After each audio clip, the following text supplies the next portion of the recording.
I'm Aryeh Schwartz along with Rachel Galligan, and welcome to the Winsidr Show where it's all about the W. We are so close to training camp, and the heartbreaks of cuts have already begun. So let's dive in and discuss.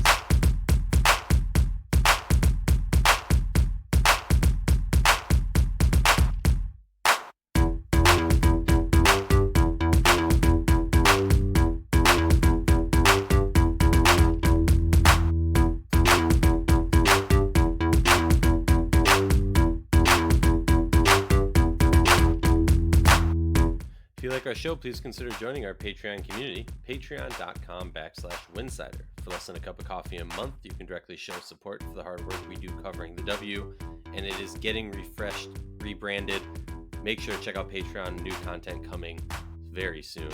Don't forget to see our amazing staff's written content over at winsidr.com. That's winsidr.com. If you're looking for a fun new way to enjoy the W, join Winsidr on Playback for our W watch parties.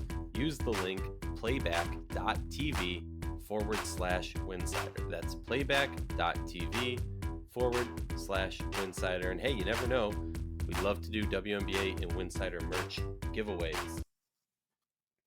Welcome back to the Winsidr Show. Aryeh Schwartz along with Rachel Galligan back for another episode. Glad to have Rachel back in the booth to discuss all things WNBA while she's getting ready to break some more news. No, I'm joking. There's so many different avenues we can go here. Let's first, right? We're a little bit past the draft. We're right before camp begins. Teams are hours away from having to set their training camp rosters, which means a lot of sad times for a lot of college basketball fans and WNBA fans who had hopes for these players. I mean, Emily Angsler getting waived earlier today, cut by Indiana, is got to send a shockwave, chills, goosebumps through the W to a lot of players. Look, yes, she had an overseas injury a little bit back, pun intended, but still a shock for a player with so much potential. I think played well last year, showed many abilities of what she can bring to a WNBA team. Obviously, not a superstar yet, but definitely, in my opinion, superstar potential. Rachel, where's your mindset kind of as we are on the eve of camp and the ruthless cuts begin? I mean, it's just the annual outcry for expansion all over social media, the annual outcry for people not understanding. I mean, it is what it is. I mean, we talk about it all throughout the course of the year. We talk about how hard it is to make a roster. Nobody is off limits. And I think there's so many circumstances that maybe aren't necessarily always as obvious to understand, whether it's an injury, whether it's just fit. I do think, you have to really realize it is about fit, and for like the Fever, so many picks, so much change in the last couple of years. I think I saw some that they have now waived a top 4 pick in every of their last 3 draft classes, which is That's insane. That's crazy. But now, I mean, at the end of the day, they've been a lottery team. Forever now it feels like. So, I mean, are all of those players gonna realistically make a roster? I mean, there's such a high volume.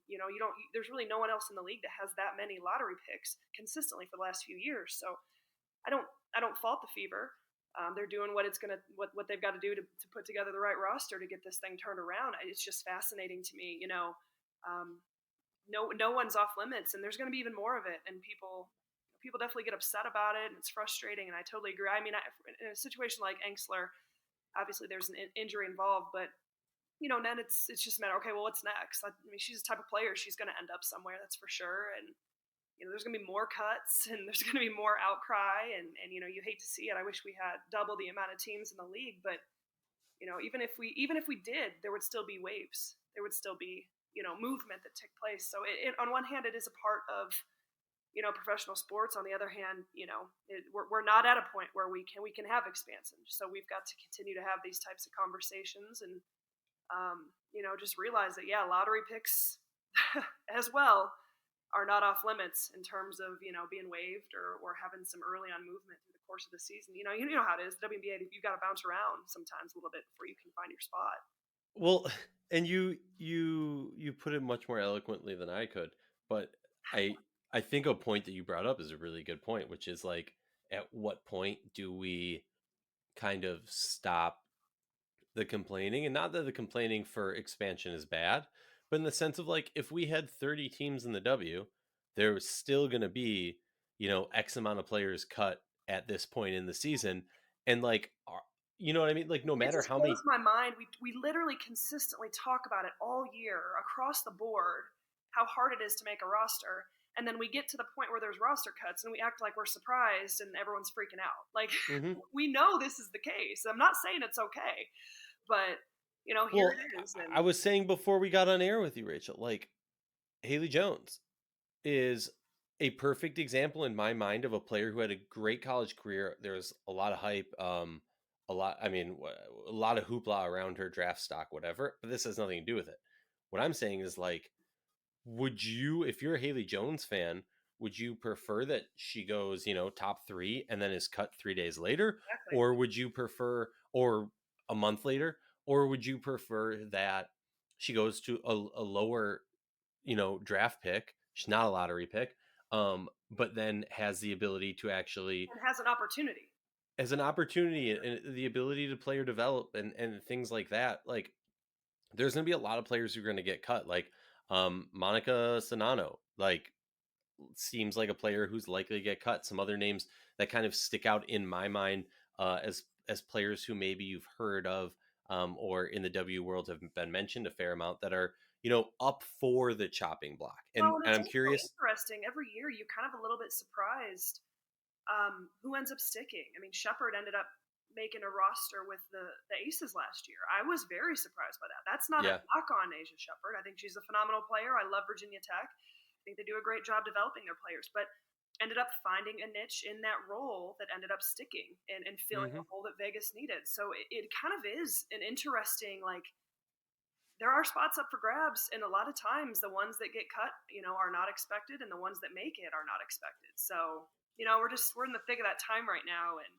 clearly it feels like a little bit of a calm before the storm because we're 4 days away from training camp starting.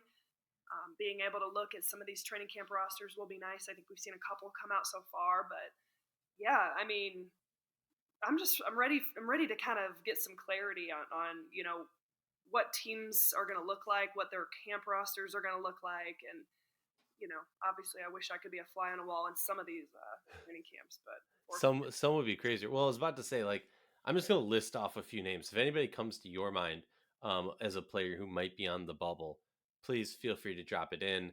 These are players who just like, I wouldn't be shocked to see them make the team, but I also wouldn't be shocked to see them not make the team.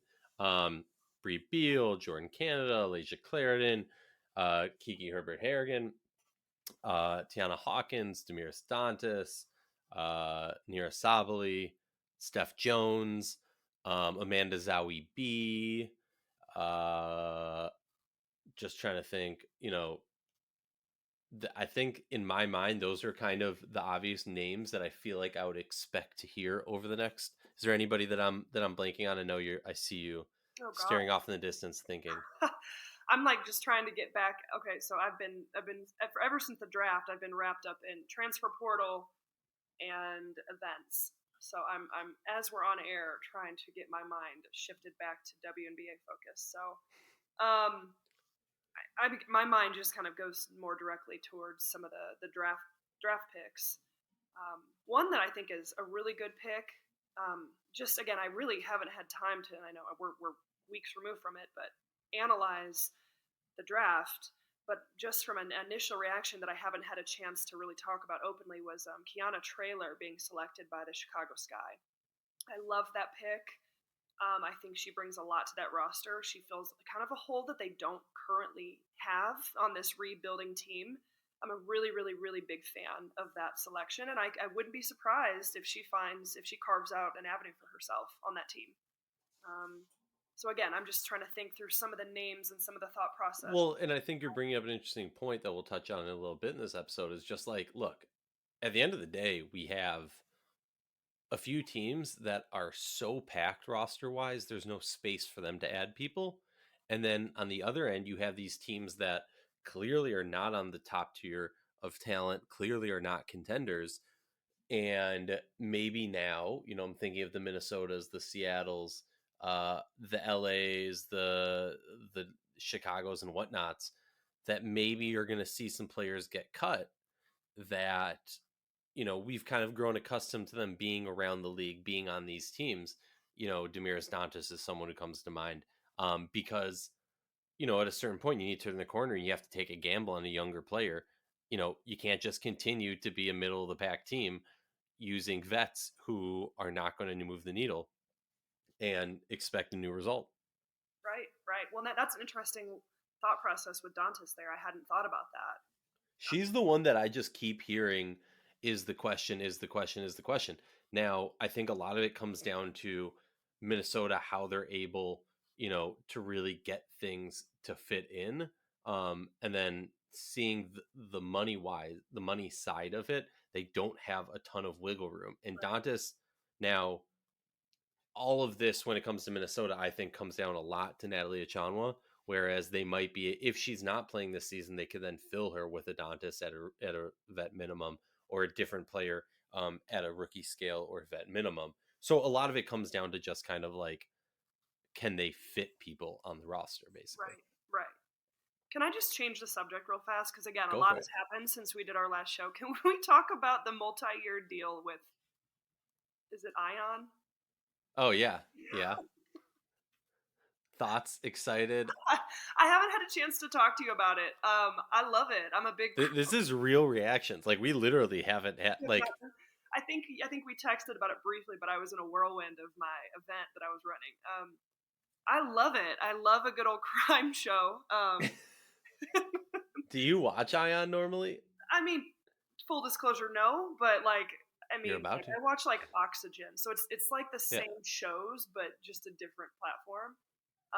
I think that the biggest thing is, and we have talked about this many times. Growing up, it was always Sunday afternoon. You could turn on whatever Hmm. Lifetime or whatever the hell channel it was at that time, and you knew you were going to be able to watch the best women in the world play. And for a little girl growing up, I knew that there was consistency with that. We have talked about that at nauseum for the last however many years, about the inconsistencies of where the hell do people go to watch? They don't know.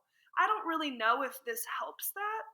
Maybe it does, maybe it doesn't, but I think knowing that on a Friday night there's a channel that's going to be playing the WNBA that's not um, an offshoot random ESPN broadcast here or there, I definitely think it can't hurt, right? It can't hurt. Well, also supposedly it's a 3-year deal. I think I saw, and its value is half of the ESPN deal, from what I Interesting. saw, Interesting. which to me says very positive things. Yeah, yeah. I hadn't seen any of the numbers, and that's going to be the big question mark moving forward. Is these deals and these rights? That's gonna push the envelope moving forward. So that's interesting. I had not heard any of the numbers. So So I think I saw a tweet about it earlier today. It was somebody. I mean, maybe I'm wrong. I saw it and it sounded like it was around half of what the ESPN deal was. Now, keep in mind that that ESPN deal was not only much bigger but also much longer, and even at the time perceived as a bad deal by anyone with half a brain. Um, I think, look, as everything you said, we've talked about it for so long. You need a place where you can go and watch games. Is Friday night perfect? No. Is Ion perfect? No. Is it a channel? Yes. Is it paying the W? Yes. Does this mean growth for the W? Yes. Do I have questions of how I'm going to be able to stream this? Do I need to add that to my package? What's the deal? Am I going to start missing games? Yeah, I have those questions. End of the day, if this helps move the needle and grow the league, like how can we be mad? And hey, if there's look, and also like from what I heard, there's gonna be a pregame show and a postgame show. Now the league is going to be in charge of that and production and everything. So I have my concerns. But again, these are positive things. This is part of the growth of the league, is taking on these new deals, but also this is not a super long-term deal. This is not a 10-year partnership. This is a, you know, spend a few years, gain some money, and move on, Right. or re-sign it for bigger. Yeah. I like it. I think. Let's talk power rankings real quick. Okay. Boom. It's really interesting, and I say this because Winsidr is coming out with power rankings. So the other day, I had to like do my whatever. If Rachel, you want to get your word in, I can send it to you. Um, in my mind, it's Las Vegas. You win the championship.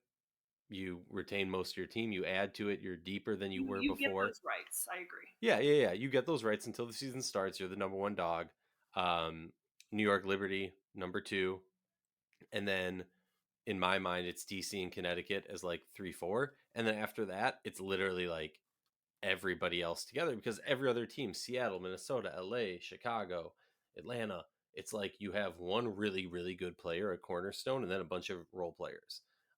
Or you have a team like Indiana where it's like more of a team unit. Like I haven't seen anyone yet who is, that Kalia Copper, that Jewel Lloyd, that, Nafisa Collier.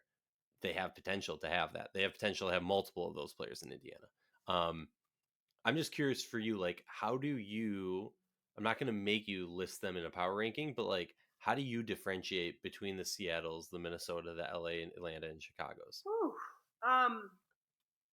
That's interesting. I agree. I mean, you have tier one, Las Vegas, New York, but with an asterisk for me. Like New York, you still got to come together and play.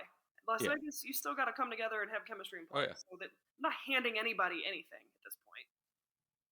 Connecticut and Washington, I agree in terms of potential and roster retention. Even though there has been a lot of change with both franchises, I agree they're in that next tier. Then after that, I mean, I've still got so many question marks with the Phoenix Mercury. Thank Oh God yeah. Reiner's back, but Phoenix. what's going on with Skylar Diggins Smith? We're just gonna find out when the training camp roster comes out, I guess.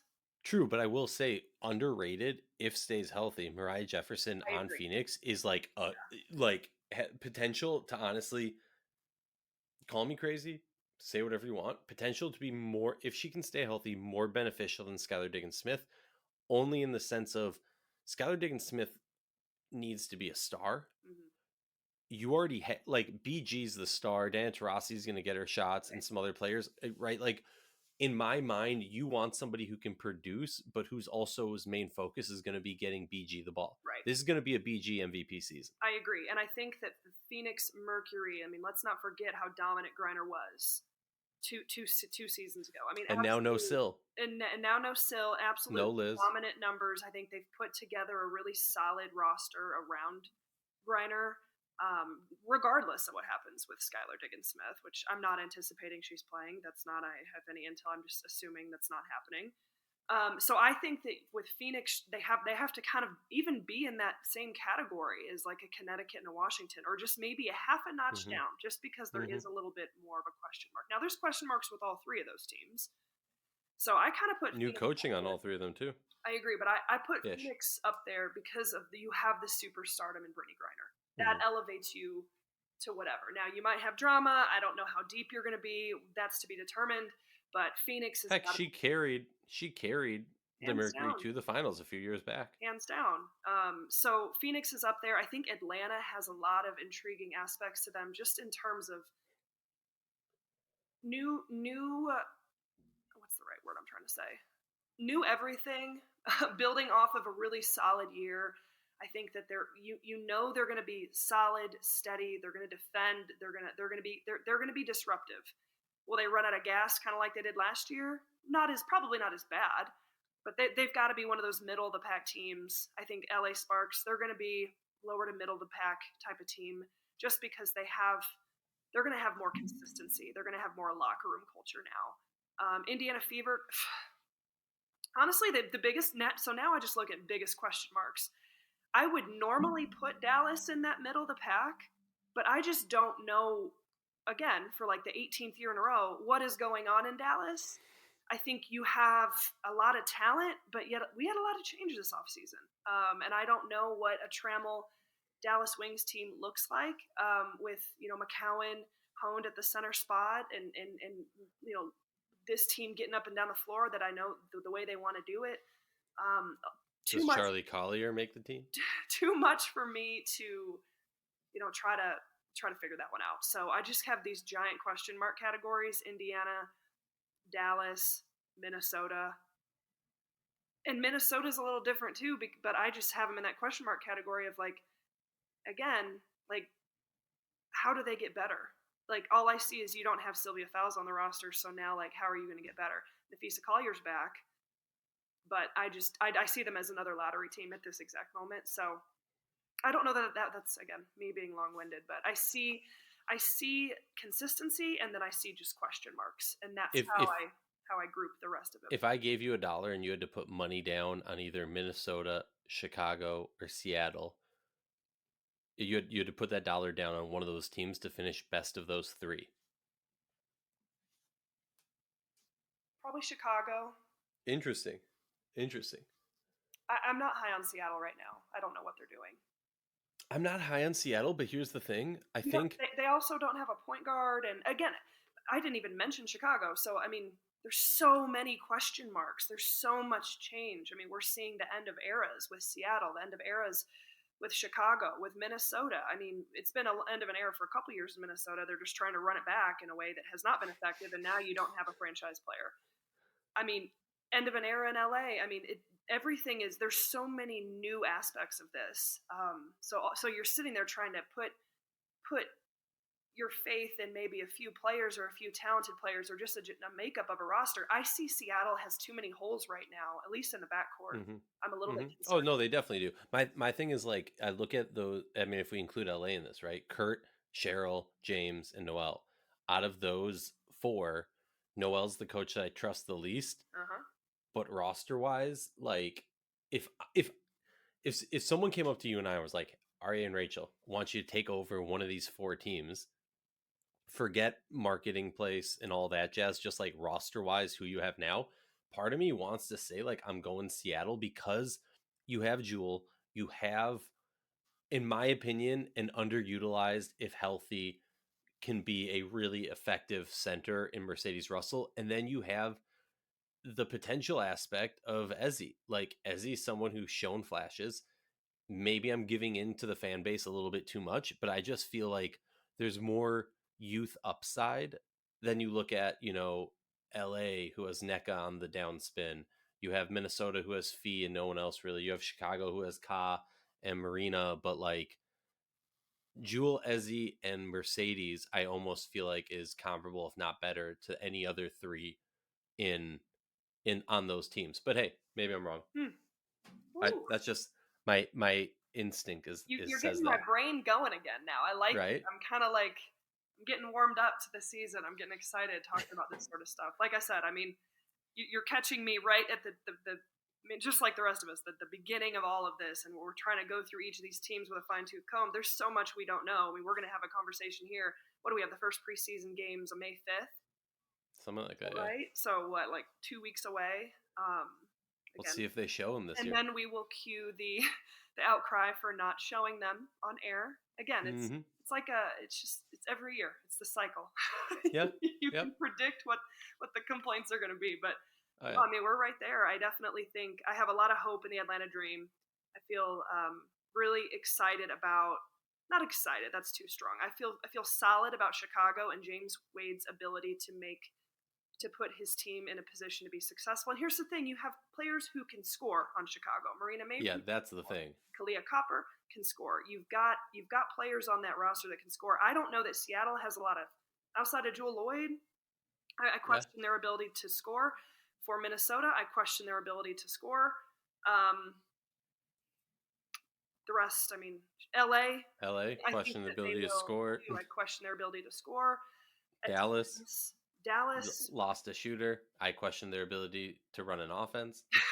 I question everything about Dallas, but that's not necessarily a bad thing. You just have so many new players. How do all these draft picks potentially fit in? We could have a whole show on Dallas. Rachel, close us out unless you got a final thought. I have no final thoughts. I'm excited. I'm looking forward to. We're doing a playback this evening, some little throwback games. But yeah, no, I mean, I'm excited to get this thing going. I'm excited to kind of, figure out what these rosters are going to look like more in depth the next few days, and get camp going. Oh, and I'm excited because we're bringing back the Winsidr film room. where Rachel and I A lot of interview film room. a lot of your favorite players, discussing the game in their eyes, why they did what they did, who's the best smack talker, and what's their favorite shot, spot, and everything in between. Thank you for listening. We'll be back next time.